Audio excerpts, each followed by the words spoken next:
Hello, everyone. Thank you so And much for joining us right now. We have the absolute pleasure of being joined by the gorgeous, the talented, the hilarious, the all-around class act, Mandy Goodhandy.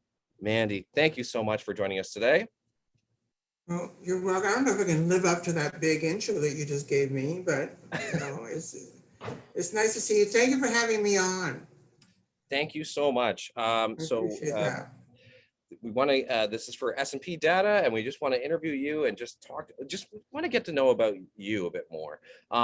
If you wouldn't mind, just to start us out, for those that don't know, that's their fault for not knowing who you are. But if you could, just a very short synopsis of who you are as the person, like who you are as Mandy Goodhandy. Oh, I was hoping you would tell me that. Oh, You know, I, well, so, you are a comedian, you're a musician, you're used to own 120 Diner. If you guys don't know where that place was, the best, one of my favorite venues to perform at myself. What haven't you done? I feel like there's nothing on your list that you have not done. I've never jumped from an airplane, You haven't? and I never would. So there are things, yeah, there's things I haven't done, but it's not as if I've done a lot. It just seems like a lot because I've been around for so long. That's all. Just it's appearance sake. It's like, okay, well, she's done this, this, and this, but then she's 105 years old, so there was time to do all of that. Um, yeah, I wrote a book, and the reason Yes. I'm bringing up the book, okay, one is to obviously, Can we plug the book? Just Call Me Lady. That's available. You can get that yes, on Amazon. You can get that anywhere. And I just want to say, anyway. just before you get into that, it was released on July 28th in 2018. Funny thing, July 28th is my birthday. So, Oh, well, happy birthday to you. I was told in advance it was, and I thought, oh, that's a great day to launch this oh, book. It was, but the book is fantastic. I highly recommend anybody that just read it. It's fantastic. well, I don't know if it's fantastic, but it's interesting. It's a story of one person and one person's journey, but there's probably things in that book that some people can relate to, and especially younger people who are having a lot of trouble coming out as trans or non-binary, that want to know other people's stories and how they dealt with it and where they are now. And that my one large message to them out there through my book is showing that yes, we all had difficulty, but guess what? You can achieve things through that. And it can be positive. You can be a business owner. You can be in the entertainment industry. You can do whatever you really want to do. And don't let other people hold you back from doing that because you're afraid, because people criticize. And that's what happened to me the whole time. It was like, no, you can't do this. Or they'd laugh at me when I tried to do something. And I just didn't let that happen. And so that book is important because of that. And it's not because it's me, it's because it is a trans person who lived that. And even a non-binary person, it's all the same sort of thing. People will always pick on you, criticize you because it's because they're afraid. Yeah. They're afraid. You think you're afraid, yes, but they're more afraid because they don't understand it.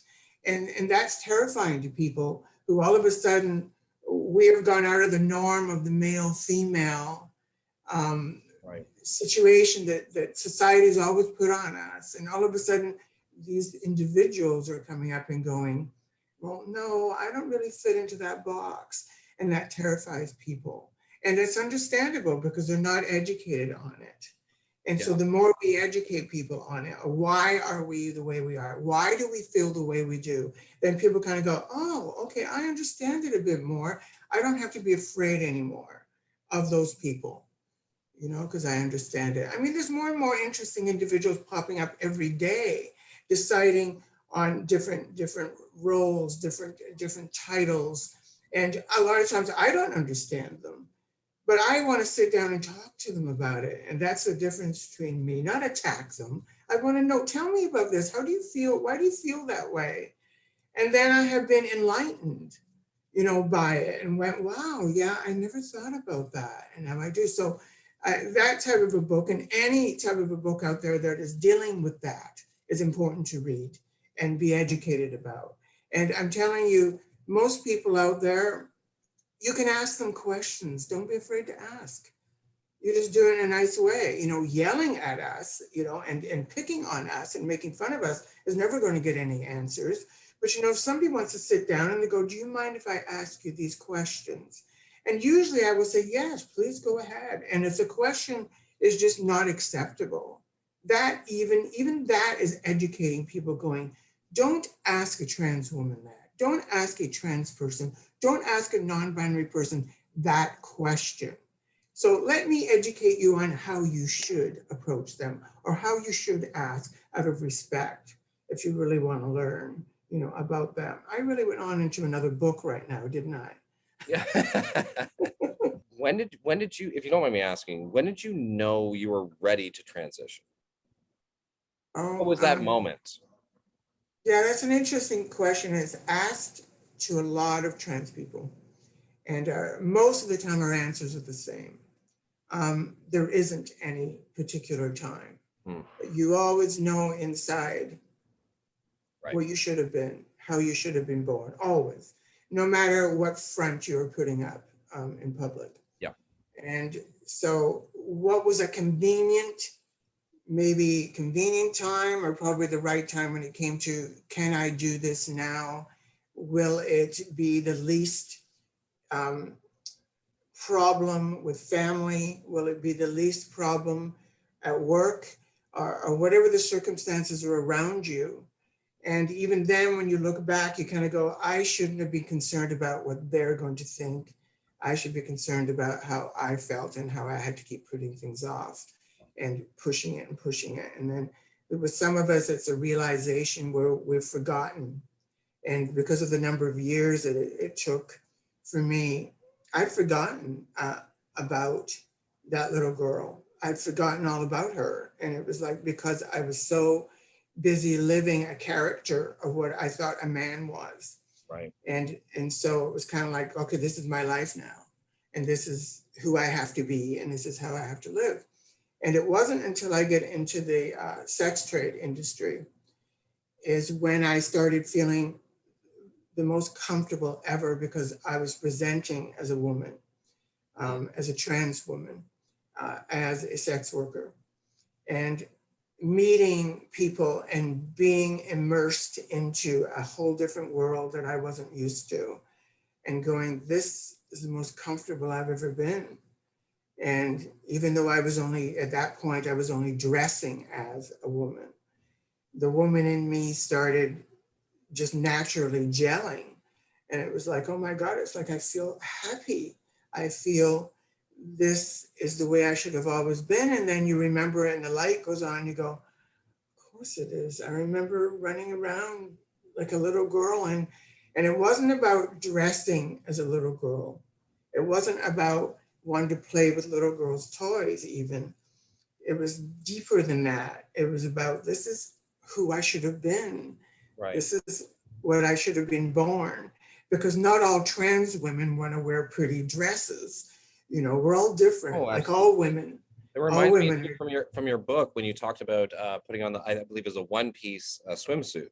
Yes. Yeah, and it's just like that. You just knew, and you didn't need anyone else to tell you how you felt. No, It it was totally natural. It was, it was, because I mean, having an older brother and an older sister, and then just choosing naturally to be hanging with my sister, that tells you something. I mean, anybody that didn't notice there was something going on there. And it was like, I was not interested in anything to do with my brother, even as a person, and his toys and what he liked and what he didn't like.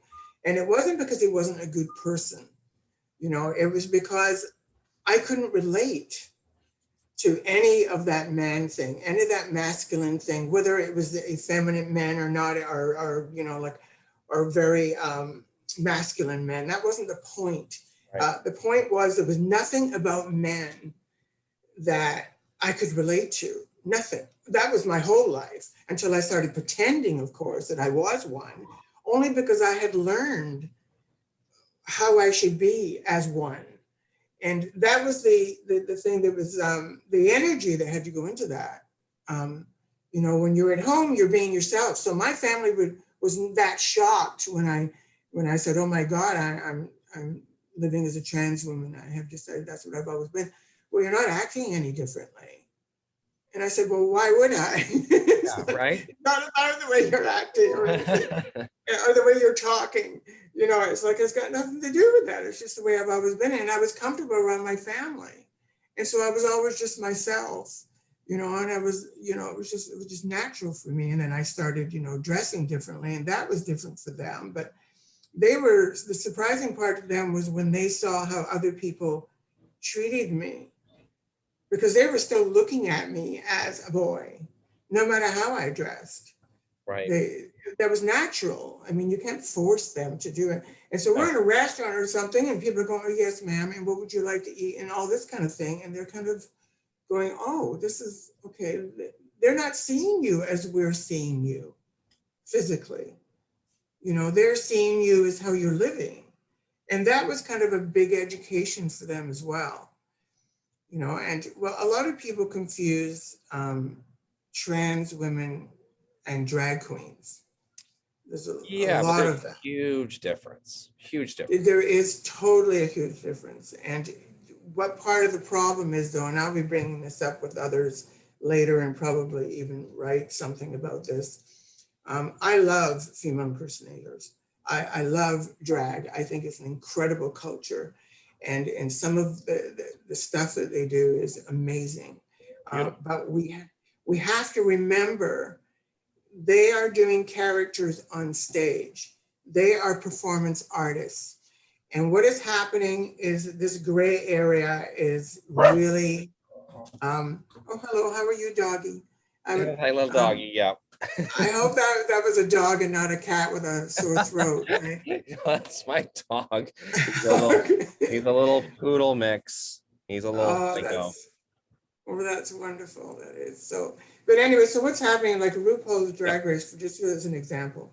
I mean, what it's doing culturally is great. It's like people are being aware of a whole different world. But what is happening to us politically now because of it is trans women are getting even more confused with drag queens, because drag queens are now getting to the point where they are living in drag off of the stage.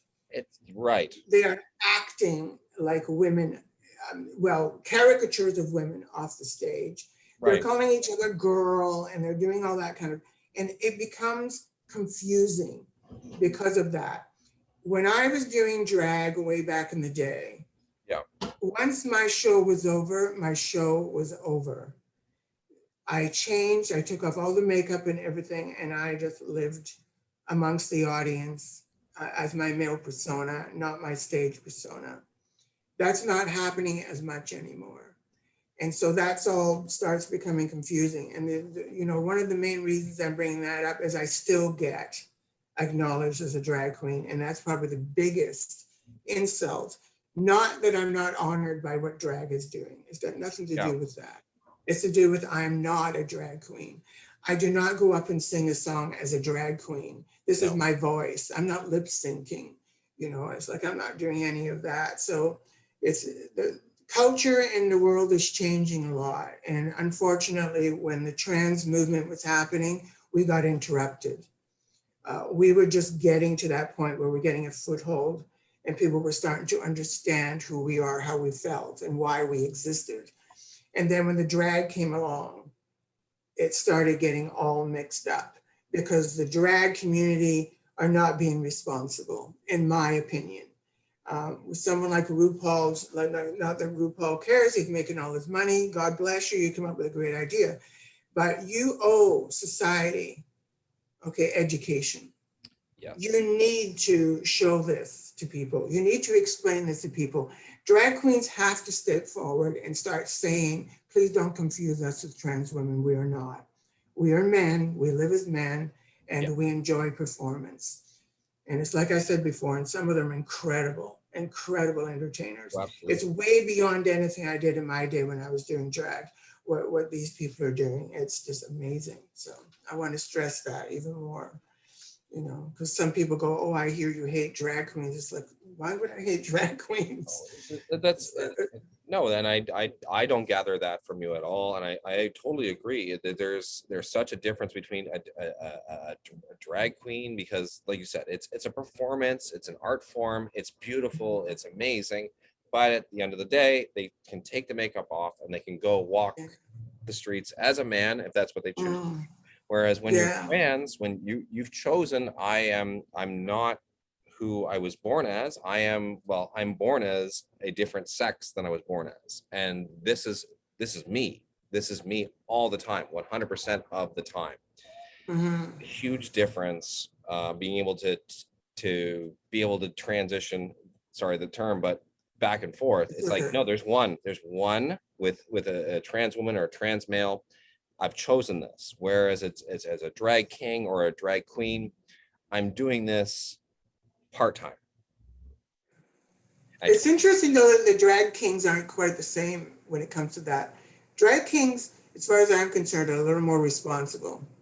All the ones that I have met, it's kind of like, yeah, that's my dude when I'm on stage, but I don't live like that. Even if it's, a lesbian woman or a woman who is like leaning towards masculine, they still are always usually very upfront and very honest about the fact that is my character on stage. I don't live this way. And so, yeah, I've never had any trouble with the drag kings when it comes to No, me that. neither. One of my good friends is a drag king. Her name's Flair, and I don't know if Oh, I love you Flair. know Oh, Flair. yes. You know Flair? Yes, of Oh my course. I know God, Flair! Flair. Her and I Yeah. used to be neighbors. We used to be co-workers. She's just fantastic. Yes. I'm gonna be talking to her later tonight. Oh, I'll have to say hello. I do, Oh my definitely will God. say hello. Yeah. Flair, he was one of the first kings that we had upstairs when it was Goodhandy's nightclub. And Oh, just an incredible person. oh, and such a God, yeah. great performer. Oh, yes. I mean, So good. yes. Yeah. Yeah. Yeah. So there No, you she's go. Small fantastic. world. That's so funny. Um, Okay, so I got a question. So you go by Mandy Goodhandy. When did you come up with the name Mandy Goodhandy for our audience? um, well, Mandy is short for Amanda to begin with, Yeah. and my legal name that I chose was Amanda Taylor, Yes. and because that's my real last name, and the man that I thought, well, Mandy, I like things that rhyme, and I thought, what could I think of my last name, Mandy, because I didn't want my stage persona to be mixed up with my sex worker persona. Okay. As a sex worker, I was Amanda Taylor. I was always very upfront about my real name. And then I didn't want that confused because, like, even the drag and the trans, everything gets confused. So I didn't want that to happen. I thought, okay, I want my stage name to be totally different, but something kind of cute and fun, and it can mean different things to different people, depends on how you want to look at it. Yeah. So the good Andy was actually come up when I was playing an online game. Uh, Interestingly enough, I was playing this online game when you had to come up with a handle, Okay. right? And it was a quiz game. It was like a trivia pursuit game thing. And so I thought, oh, Mandy, oh, good handy. And it's like, I have a good hand, it's like a card game thing. And so that's when I come up with Mandy Goodhandy. And also it could mean, I give good hand. Yeah, well, let's not. Hey, this is a PG interview. Well, I mean, when I'm dating and stuff. Yeah, of course. And You got, so, yeah. yeah, Oh, so then good need hand. that dough. Well, that's right. Need it very nicely for $150. And then I thought, okay, also good handy is kind of like you're helping people out as well. So it's Yep. like, let me give you a good hand. So it was many different reasons I picked the name, and then it just stuck. And I thought I'm just going to continue using that in my professional world, and and people get a kick out of it when I'm announced in comedy clubs. It's like, here's Mandy Goodhandy, and it's like, what? Oh, It's like if you that if you kind of hadn't thing. heard of you before, automatically you're getting a reaction just based on the name. And then when I see this gorgeous goddess come up on stage, wow, well, the surprise. I love the surprise. The element of surprise in itself can be a comedy routine. It's and you are I so like funny. I love to do I love to do the mainstream clubs, and I'm using the name mainstream. It used to be straight and it used to be hetero, whatever. But when it comes to performing, and people have asked me that as well, it's like, well, why don't you perform more in gay bars and or do the gay circuit or anything like that? It's not because I don't want to, it's because they don't need to be educated.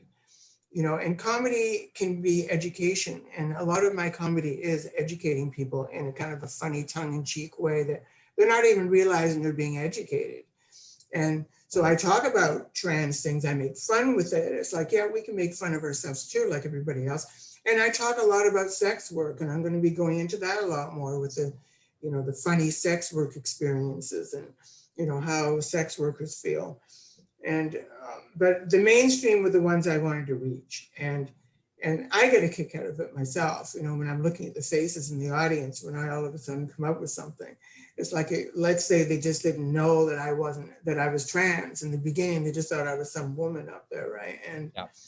to be able to go, but guess what? And I like it. And then when I talk about sex work, all of the looks on people's faces, it's like she's talking about being a hooker. It's like, oh, is she serious? And so that to me is like the audience is entertaining me as much as I'm entertaining the audience at that point. And you gotta love what you do, or you shouldn't do it. And so I'm really having fun with it. That's so great. Well, I know I've eaten up a lot of your time. I want to leave with one last question. As we are celebrating Pride Month, it should just not be celebrated this month. It should be celebrated every month, all year long. We all should have pride. We all should respect one another. Mandy, I would love it if you could put it as succinctly as you can or as long-winded as you want. But what does pride mean to you? Pride is so important. I was there near the beginning when the parade was very short. It was just a march, and there was only 2 or 3 floats, and people were standing just on Church Street because you weren't supposed to go anywhere else. And there was this sad, depressing feeling uh, when it was first starting out, because we were remembering the people who were killed, the people who were beaten up, judged, lost their jobs, lost their freedom, lost their rights before they even had a chance to get rights. And you can't ever forget that. And then when you're in the parade, and especially back then, it made you remember. And it was sad. It was, even though you're in costumes and you're waving, and it's like you're proud, but you're sad. And the proud part is really important. A lot of people have basically been spoiled when it comes to pride. It's become a party, which is fun because it is a party, but it's become only a party to some people. And also there's others go, oh, pride, oh, I hate it. I just get out of town. And it's like, okay, we understand that you might not like aspects of pride, but it is part of who you are. And you have to respect these people that died for you. And I hate to put it that way, like if it was a war, but it was a war. And they died so that you could walk down that street and say that you were proud of who you are and what you're representing. And so what it means to me with pride is that it means to remember those incredible people that fought for us every step of the way, so that we could march down that street and say, no more. We want recognition, we want acknowledgement, and we want to feel proud of who we are and who we decided to become, without any of you anymore judging us or telling us we can't be ourselves. So happy Pride Month. Oh, Mandy, you got me too. You got me too. That was absolutely beautiful. Thank you so much, Mandy. I really appreciate that you giving us the time to just educate us a bit more. And just let's just plug. Okay, just call me lady. Please go out and get her book. It's on Amazon, any place that you can download books, everything. Mandy, you want to give a shout out to some of your handles, like follow her on Instagram, Facebook, throw out some handles. Please, everybody follow her. Mandy, please. I mean, that's all pretty simple because it's always at Mandy Goodhandy everywhere you go, right? I mean, So you do a search of Instagram, Mandy Goodhandy, you're gonna find her. just search for me anywhere. There's some things you might want to find, but you can search around for me on whatever you do. Don't type in Mandy Goodhandy naked because you'll be in trouble. Wow, So what there's we all there's always, oh yeah, you can always find me online, and I'm on TikTok. I just started on TikTok a month ago, and I just love TikTok. So get on TikTok, follow me on TikTok. I do some little songs and a little bit of comedy and and I even have one cat video, even though I don't have a Oh, cat. gosh. Don't ask how I pulled that one off. But it's like you got to follow the crowd, right? Sometimes, and sometimes you got to lead the way. It depends on what you want to do. So anyway, yeah, I'd be honored if